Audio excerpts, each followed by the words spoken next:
welcome to the Iron Yard St. Pete. We're going to be doing our talk on speaking client, which is explaining technical stuff to non-technical people. Okay, or do you need me to talk louder? A little bit louder. Okay, let me see if I can turn this baby back on. Because move up maybe. Usually I talk pretty loud, so okay. I'll just talk much louder. This is the first of a series. We're going to be talking about technical stuff to non-technical people, but we're specifically on this one talking about communication skills, project lifecycle, and scope creep. My name is Tim True. I am the support lead and community manager of the Pods framework. It's a WordPress plugin. Back there, you look like you're not having here.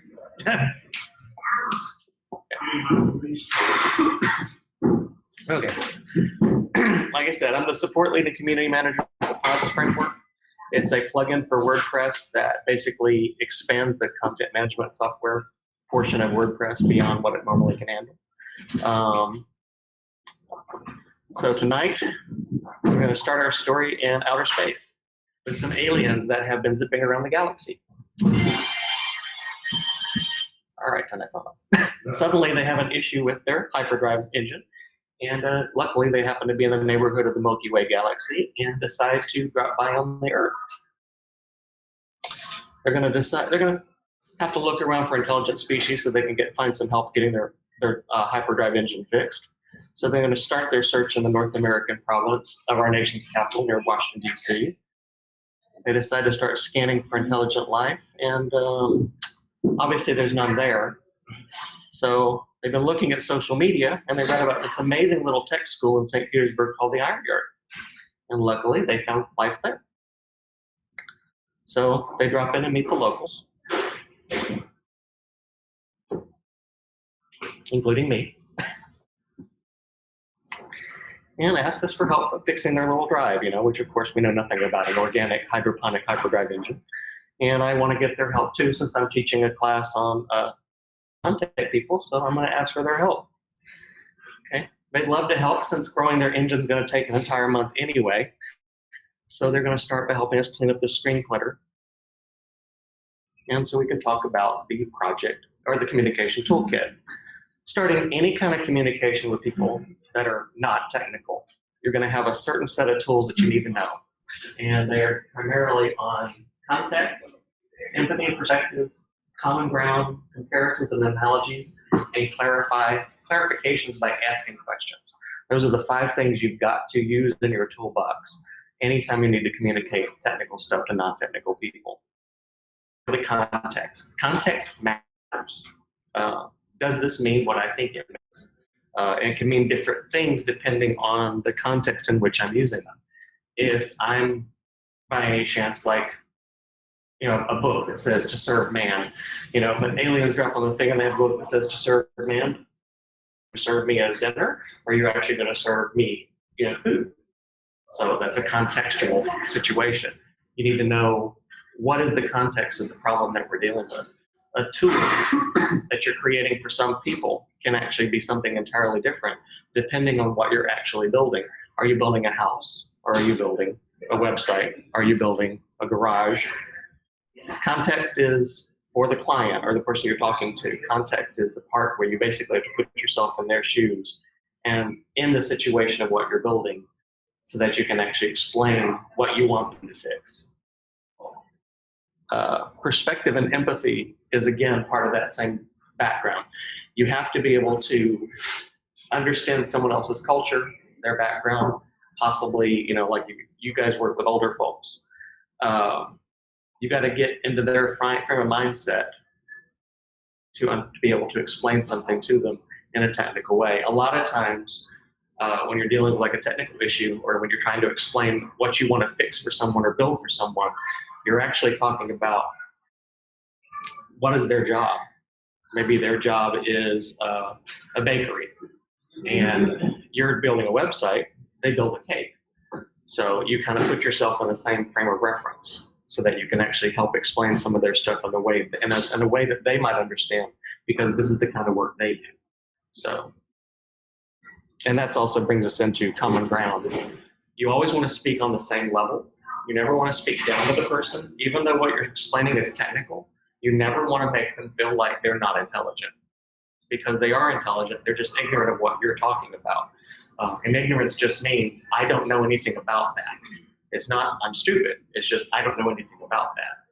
And so don't ever talk down to someone. Just give them that feeling that, I'm explaining it to you so that you can understand it. And at the same time, you never want to talk over their heads either. You don't want to use acronyms. You don't want to use jargon, because those things become confusing. You never want to say, well, we're going to be building an ASP for a CIO of something, and we're going to be talking about this, that, and the other thing. And those things are confusing, and it drives the people crazy because they have no frame of reference for what you're talking about. And frame of reference goes back to context again, is that context, common ground, and empathy. Those three things put you in the same place where that person is.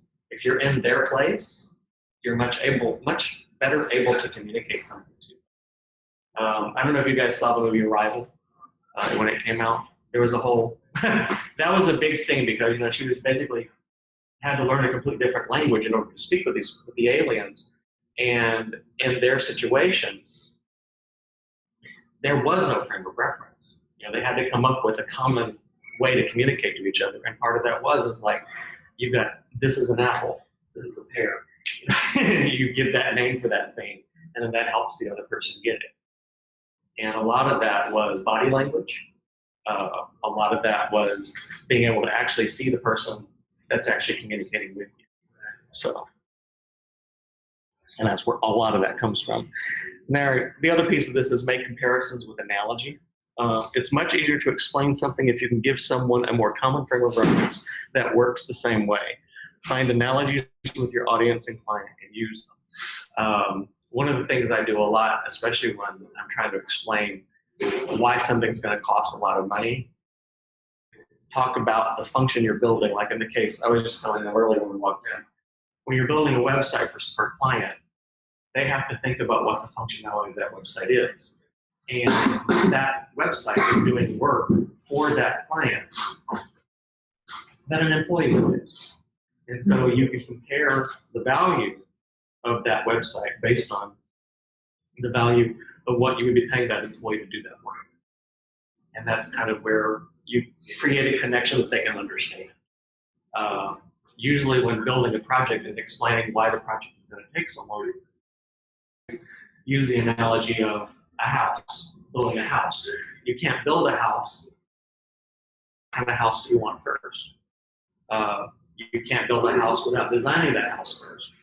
And you certainly can't build that house without designing it first. And so it kind of like ties that whole little line together. And the last part of this for your communication toolkit is to clarify by asking questions. And actually understands what you're talking about by asking them, do they understand it? And even better, have them explain it back to you that you've actually come up with the same agreement for something. In the case of our little aliens, they're asking for a hydroponic organic hyperdrive system. Well, I don't know any of those things, but I do know the word hydroponic. It means water-based plants. So I would be asking that. Well, I might say, do you want me to build you a garden? They say, oh, no. We don't need a garden. We need a plant that grows in a specific way. And so you get the two people on the same frame of reference. Okay, so now we're going to talk about the project lifecycle. Everything that takes time to complete is a project. It means it's going to have multiple tasks, multiple steps, multiple things to do, and multiple places where you can have communication problems with your client. So anything you want to manage has these steps, and the steps for a project lifecycle are discovery, design, develop, delivery, and deploy. Discovery is what you say you want, what you really want, and do you know what I mean when I say what I want? Because that's the big question. The client's coming to you to say, I want a website. I've got this, my competitor over there has this website, and it does this. And they say, I want that. And then you meet with them and say, is that what you really want? Because what if you get that, and then you go, well, now what do I do? I want clients coming in the door. and that website that you built for me isn't bringing clients in my door. And they said, well, I built you what you asked for, wanted. And that's when you actually bring value to your communications with the client by actually saying, what are you looking for? What are you paying for? What are you hoping to get out of this particular object? You know, what are you, if we build your website, what's the goal? How much are you expecting the return on investment from this? And you get it into their frame of reference that they go, well, I want something to answer questions about my business. I want something to bring in more clients. I want something to funnel leads. I hate that word, funneling leads, but that's pretty much what it is. You want them to fill out a form and contact you and call you, and that's funneling leads. And when you talk to the client, you go, okay, you can definitely do that, but there's a lot of marketing involved there. There's a lot of search engine optimization there. And then you start talking these terms that go way over their head and they get lost. And so you have to bring them back down to, what are we doing for you? We're getting clients in the door. How are we going to do that? How are we going to actually make that work for you? And that's all of the stuff that's going to happen during discovery. That's where you suddenly keep adding more value to the project that you're building for the client.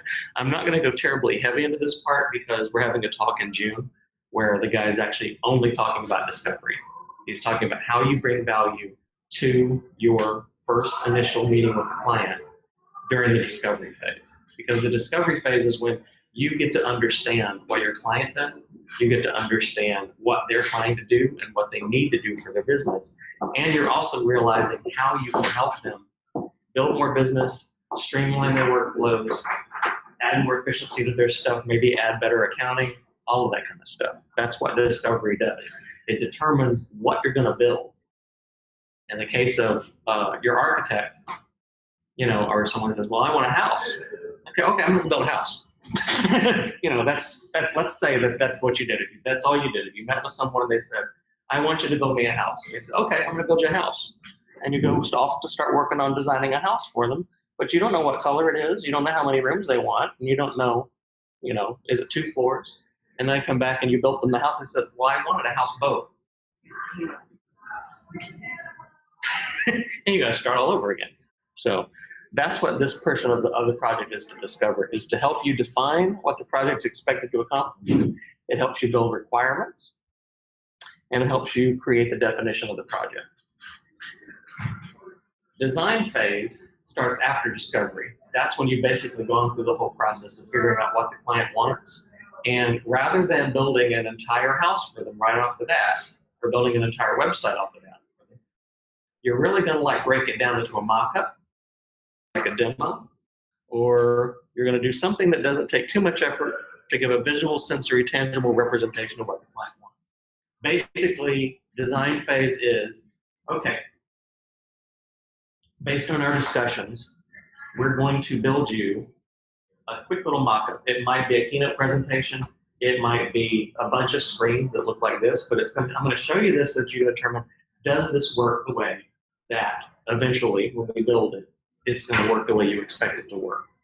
And you use that to make sure that you're giving them what they're looking for. And that's the reason you actually have a design stage. I also call it the refine stage, because during that portion when you're actually working on design, I'll go, yeah, I don't like that color scheme. I might want to change the way that's handling. That's kind of confusing to me as far as the user interface goes, so I might need you to actually make that a little simpler. That's where that portion of your design comes into. Clients are kind of weird with this one. They sometimes will often say, well, I don't really want to pay for, you to come up with something. I said, well, the whole idea is that once we design it, once we start building it, it's going to be really hard to go back. So creating a quick mock-up is critical sometimes, just to make sure that your clients can approve it at that stage before you actually build something. As an example would be the house building again. You want the architect to at least give you either a set of plans that says this is what it's going to look like before you build it, or they're just going to build a house again. And go, wait a minute, that's not what I wanted. Well, I drafted it out for you. That's why they provide drafts of that kind of stuff. During your develop phase, that's when you put all the time and effort into, from all the time and effort from discovery and design to actually create what the project requires. It's also known as the build phase because at this point you can't go back without destroying. Simple stuff, you can change colors, you could possibly paint it a different color, you could possibly add, a different shingle on top, but basically anything you do after you've designed it, after you've built it, is going to require you to go, well, I don't want that door there. Well, that's where we said that door was going when we designed it. You approved the drafting of where the door was going to go, and now you want to go over here.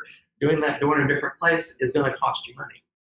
Because we have to cut a hole, we have to fill that hole in, and possibly rip down the entire wall and start over again.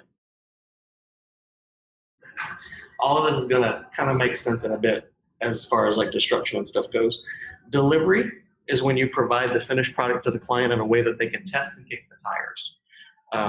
Project can be tested, investigated for little changes, fixes, and bugs.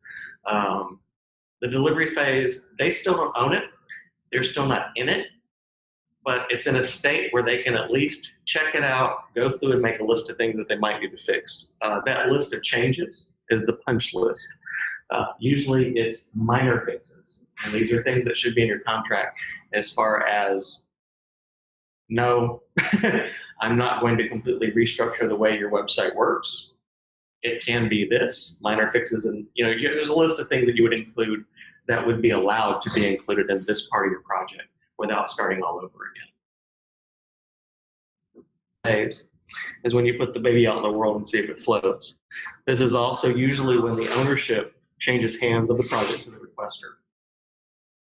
I always look at this one as being, it's been on my server, it's a website, it's been on my server up until this point. Once they have approved all the changes and they've actually said that it's live and it's good, you're giving it over to them. And it's a multi-stage project. It could be something where you're delivering like the first phase of a project, maybe the main landing page of their site, their marketing funnels and stuff like that, but you're not giving them the e-commerce yet. And so that could be another project entirely. But you're giving one phase of it over. We've deployed this part, and now we're going to start on this one down here. And that's where all of these phases, all these little projects can actually stack on top of each other. We're talking about milestones. Basically, these are important steps or stages in your project life cycles.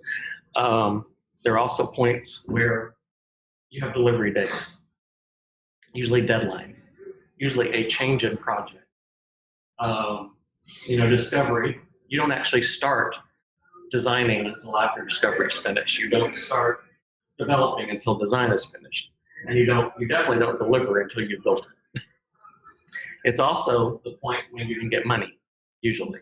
Now, with any project, typically you're going to start with a deposit, but you should be paid at every stage of this particular piece. You don't even give them a design until you've been paid for the discovery work.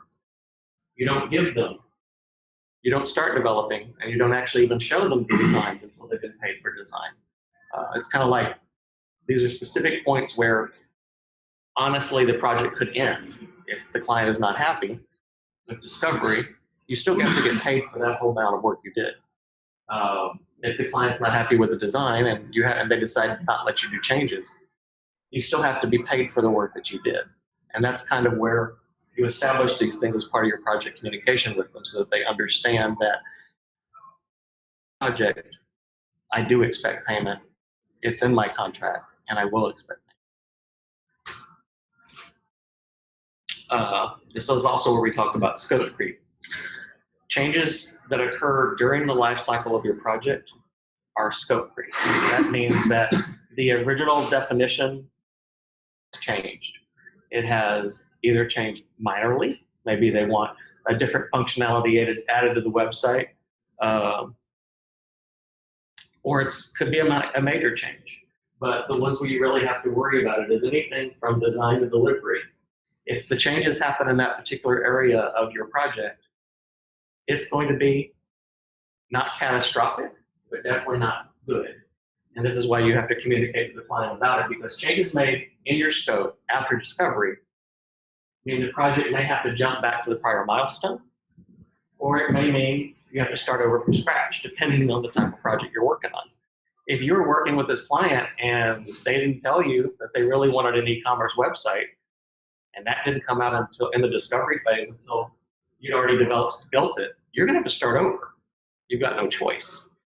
And that's the kind of stuff why you have to focus so hard in the discovery phase of your projects, primarily because it costs much more money to make changes the closer to the end of the project than it does at the beginning, because you're having to spend more time and resources that you could have handled in the discovery phase of your project. Does that make sense? I'm seeing a lot of dead stares. So, I should have been asking more questions. I'm not getting my clarification across here. So that's a very critical thing to communicate to your client when you're working with them, though, is that during the discovery, they can suddenly decide, you know what, I really don't need an e-commerce website. I think based on my budget, based on time frame, based on everything else, I really just need a marketing funnel website, and we can wait on the e-commerce website until later. And you can work that out during discovery, and the two of you can make that decision, and it allows you to suddenly have a client that you could probably pick up again in maybe 6 months after they've made some money from the marketing portion of their website. So you do it in phases because it makes you more valuable to them by making suggestions like that. You don't have to give them everything at the beginning, because if you give them everything at the beginning, then they suddenly think, oh my God, that's a $50,000 website. I can't afford that. But if you haven't even figured that out during the interview portion, then they suddenly ask, after you've designed and started building it, they go, well, I really need an e-commerce website. Then you're suddenly going, well, that's going to be a lot more money. And they start freaking out because that wasn't part of the original definition. And that's why it's really critical to get across the point that changing any kind of a project after it started costs more money the later into the project that it is. If I'm an architect and I've drawn up plans for a house, adding a bedroom is not that big a deal. I just erase that part of the plans and redraw another bedroom on there. Making it 2 stories, yeah, it's going to cost a little bit to do that because I've got to, figure out the building construction stuff and whatever, and I've got to add another plan onto this thing. But during the design phase, however, if I have already started building, I've got the foundation out there, I've got the structures up, I've already drywalled, and the roof's on, whatever, and you want it to be a second story, dude, I've got to start over. I've got to get permits. That's going to cost you a fortune. Your story after I've already started building. This is why you don't. Like, even with going back to the bakery concept, someone was asking me, how would you mean like a design phase for bakery? Well, bakeries do it all the time. They make little cupcakes. They're going to do a wedding cake for a wedding. A wedding cake costs like about $500 to $600, depending on how many people it's got to serve and how many tiers it is and everything else. So to make the client happy, she's got, like say you're doing a website for a client who's a wedding. This is kind of how you give them that analogy. They do tastings of like little cupcakes, and that's their design phase. Their build phase is actually, they show you like the final design for the whole cake and how much it's going to cost and when it's going to be done and stuff like that. They don't really have a deploy phase. I mean, I guess they could get to the church and whatever, and it's like, yeah, you misspelled my name on top of it. No, wrong person on the But I mean, there's a couple little analogies you can come in there that kind of work the same way. But if that bride suddenly says strawberry, not the chocolate, and then she's already baked everything, iced it, and everything else, it's too late. So that gives them that connection between why you do the design, why you get approval on design before you build. So, okay, discovery is critical. That's I can't say that, whoops, too fast on that one. Oh, that's okay. I must have had a transition that didn't work there. Discovery is critical because it's actually what everything you do in discovery basically. Pause there. Oh well. Discovery is critical because it's all the effort that you do at that stage of your project makes sure that the project piece, the design, the develop, the build, easily, because you'll have less changes in the life cycle of your project. Your client will actually understand what you're doing with them, and they'll actually understand your deadlines and your time frame changes. We're actually doing a talk in June, which is specifically just about discovery. Chris Jenkins runs a really big agency up in Safety Harbor, I think. And he's specifically talking about how you can, in WordPress development discovery, using the principles outlined in the book, we can turn a small request into a much larger one by figuring out the business problems associated with the request and proposing a larger solution which resolves the underlying problems. If you only do what the client asks you, that's the end of your transaction with them. If you don't ask them what they do, if you don't understand more about their business, if you don't understand more about what they actually need to accomplish in their business over the life cycle of the next 5 to 6 years, what are their goals? What are they trying to achieve? If you don't incorporate yourself into their work a little bit, you're just somebody doing a website and it solve a problem. Then you're equal to them. They look at you as going, you're someone who's going to be a solution provider for me, and I'm going to keep coming back to you. I had a client that contacted me just to have her website revamped. And we discussed little things. We talked about content management and some plans that we would want to do later on in the following year. But the first part of it was really just changing the theme and getting some stuff done. But I understood, in our interview process, I understood what she wanted to accomplish. And she contacted me probably about a month after that. She said, I have so much stuff I want to get done. I have no idea where to start. And I said, well, why don't I just actually come on as your project manager, and I'll project manage your career cycle for the next 3 years. And that's what we did. We incorporated marketing, email marketing and stuff like that. We incorporated changing the way that her website was actually promoting information to other clients, so that she could start getting deals coming in from a lot of different conferences. And then we also helped her rechange what people thought she was, so that she stopped becoming a tech writer and started becoming a creativity writer, which she was anyway. And it allowed her to basically change her brand, the work she was getting, be more responsive when requests started coming in, because we changed the way that the marketing flows work, how email flows work. And that kind of stuff all kind of worked together to build her a better project. And it gave me a project that was basically 5 years. 3 months. So, any questions? I know I've been talking a lot. And I would say lots of dead faces. No questions at all. Look like I got a question. No? No questions. No questions. Well, you guys came in late, so you missed the whole beginning part of it. Yeah. So, this talk was primarily about trying to help you learn how to speak to clients. And I don't know if I covered that well, or you.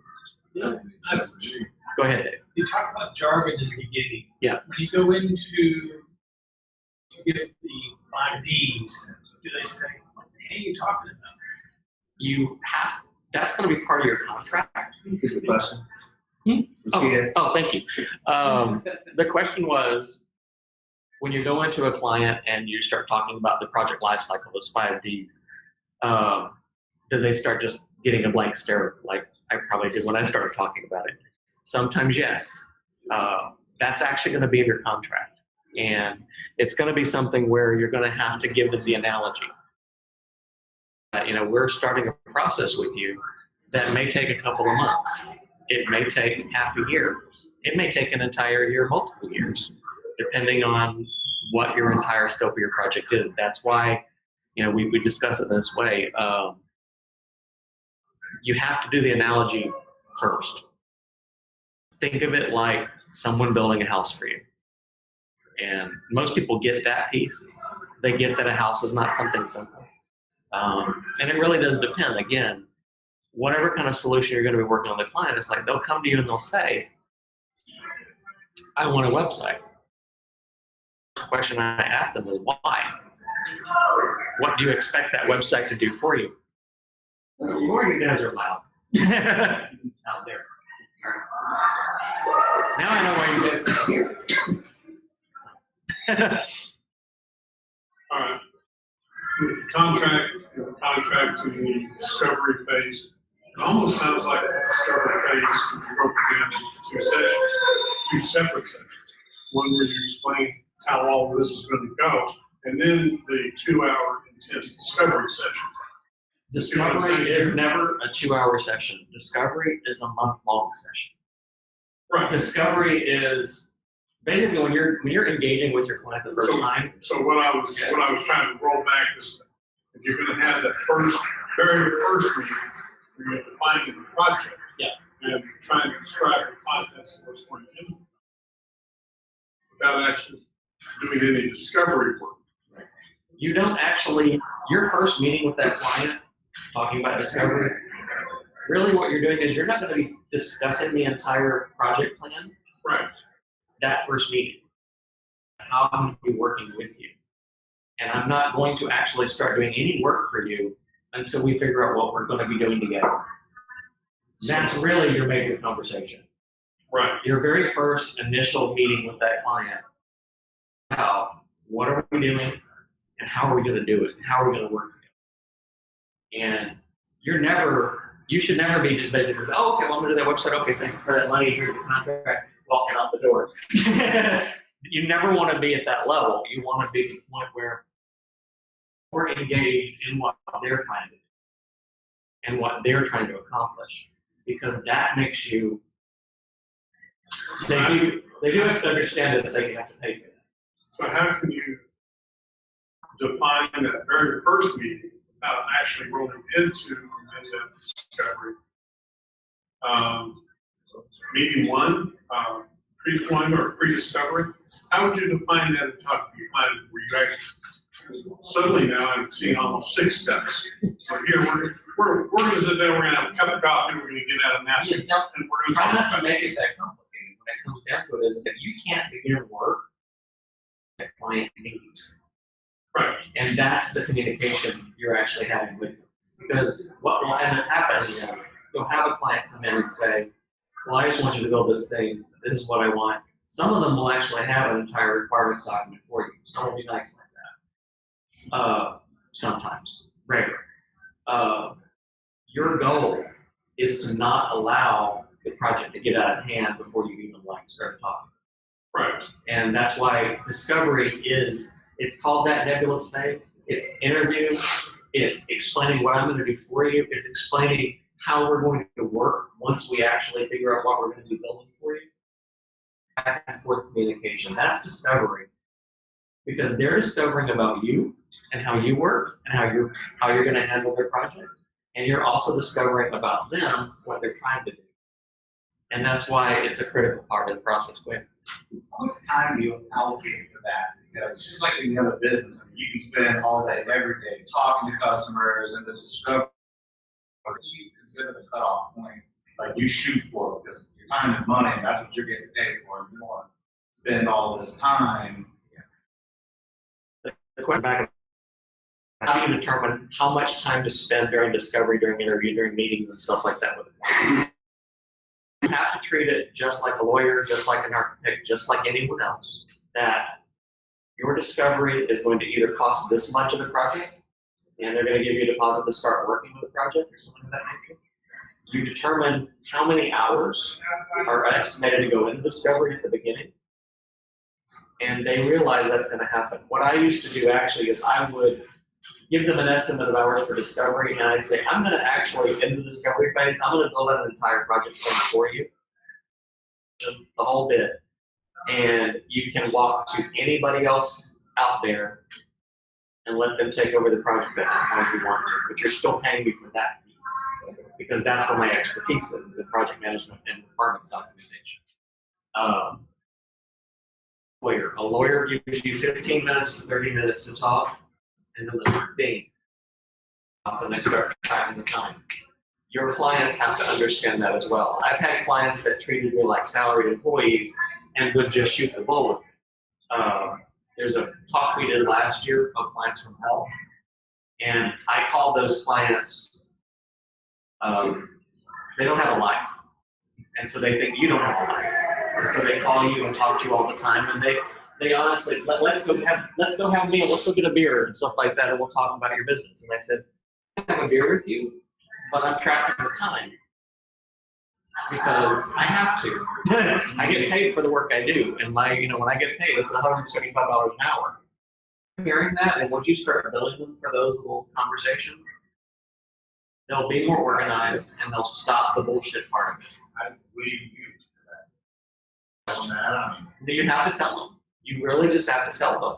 You have to tell them you're professional. You have to treat that like a professional. Will immediately tell you what their hourly rate is. Or they'll put you on retainer or something of that nature. In 15, 30 minutes before. I give them 30. To basically decide whether or not they're going to come on board. And then Yeah, I mean, it comes down to, let's talk about what you're trying to do, and then we'll probably have a follow-up meeting that'll be an hour. You're going to pay for that hour. But I want you to get this together, this together, this together, and this together. And then we'll meet again, next week when you've got that together, and we'll start talking about your project. So, I mean, it really comes down to, I used to do consulting on like kind of a regular basis, and I would get people calling me on the phone, and I'm like, for her website or for doing the logo design, and they would start telling me about their business, and I'd say, well, it looks like you probably want to do this and this and this and this and this and this and this and this, and you might want to think about, kitchens you're going to do. I would basically give them an entire business plan on the phone in like 15 minutes. I was not getting paid for any of that, and I stopped. So, but that was part of where I actually got most of my clients, was the fact that I could spin off business plans and possibilities and possible work with them in a 15-minute conversation. I wouldn't give them any tools. My sales tactic to get them on the door. Communication will be again later.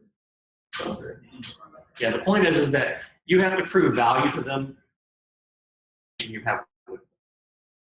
And Chris's talk and Jim will probably go really heavy into that, about how to use that discovery phase to like hook them. That's what he does, how you prove value. We can definitely talk about that later on, or probably another talk about, how do you finagle some of those conversations. Because it's all sales. Your first conversation with a client is sales. And sales is marketing. I don't bullshit. So I have like no filter whatsoever. And when I talk to my clients, I say, well, that's a stupid idea. Because they'd say, my very first question was, they said, well, who's your audience? They said, well, everybody. Oh, everybody wants it. And I'd say, well, I don't want what you're selling. And Sally doesn't want what you're selling. Who is your audience? If you don't know your audience, you can't sell something. It's not possible to sell something if you don't know who you're supposed to be selling it to. Any other questions? Come on. Okay. Alrighty, guys. Well, my name is Jim True. I'm the support lead and community manager at Franz Framework. I am on that website. We have a Slack and everything else. I'm available on Slack pretty much like all the time, and I'm happy to help people whenever they have questions about our particular product. I'm also part of Tampa Bay WordPress. I am the deputy organizer for the St. Pete area, which is that means these little meetups that we have here at the Iron Yard in St. Pete. Our meetups are monthly on the first Thursday of the month. We're actually we did 2 this month because I couldn't make the first one without making it anyway. But typically ours are always the first Thursday of the month here. We start at 6 o'clock, but we don't actually start the talks until 6:30 usually, so that we give people a chance to get over here, get parked and everything else like that. The website for Tampa Bay WordPress is tampabaywp.org. We have a link to our Slack on there. We have a link to our Facebook group. We have a link to our meetups on there. We have 7 regional deputies. We do talks at in Wesley Chapel, in Newport Richey, in Palm Harbor, and 2 in Tampa, and obviously in St. Pete. And I think we're actually going to be rolling Sarasota in shortly too. So we've got a very active group on Tuesdays on our Slack chat that's on that website. We do a happiness hour for like an hour from 5 to 6 o'clock, and you can drop on the Slack chat, ask questions, and get questions and stuff like that. Yeah, that's pretty much it. You guys. Thank you.